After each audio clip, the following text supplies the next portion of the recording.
माझ्याकडे जी माहिती उपलब्ध आहे त्यातून असं दिसून येत आहे की 31 तारखेला जनता दल युनायटेडनी एक तक्रार दिली इलेक्शन कमिशनकडे की त्यांना अर्ज भरण्यात 4 वॉर्डांमध्ये 211, 225, 226 आणि 227 या 4 वॉर्डांमध्ये त्यांना त्यांचे उमेदवारी अर्ज भरू शकले नाहीत ते.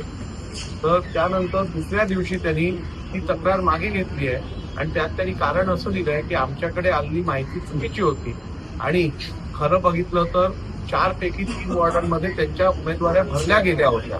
त्यामुळे एक असं दिसून येतं की उमेदवाऱ्या भरल्या गेलेल्याची माहिती देखील त्यांना नव्हती, तरी त्यांनी तशी तक्रार केली आणि ती त्यांनी परत घेतली आहे. त्यामुळे कुठेतरी या सगळ्या गोष्टीचा एक फेक नॅरेटिव्ह करण्याचा प्रयत्न केला जात आहे असं दिसून येत आहे.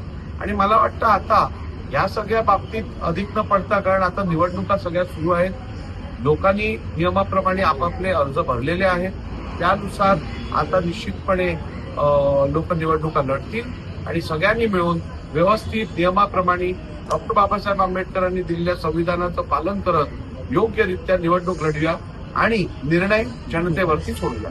परंतु या संदर्भामध्ये आज पुन्हा एकदा हरिभाऊ राठोड यांनी तुमच्यावर आरोप केले की तक्रार जेडीएसने मागे घेतली, माझी तक्रार अजूनही काय. ज्यांना तक्रार करायची आहे ते तक्रार करू शकतात, परंतु त्यात तथ्य नसेल आणि ते नाहीच आहे त्यावरती योग्य ती कारवाई इलेक्शन कमिशन करेल. उद्धव ठाकरेंनी पण तुमच्यावर काल टीका केलेली आहे, राजीनामा घेतला पाहिजे, निलंबित केला पाहिजे अशा पद्धतीचं. उद्धव ठाकरेंच्या केलेल्या टीकांवरती मी लक्ष देत नाही, कारण जुन्या दुखण्या ज्या असतात, जुन्या जखमा ज्या असतात त्या कधी कधी थंडीत अजून दुखून येतात, उजळून येतात, त्यातला हा प्रकार आहे.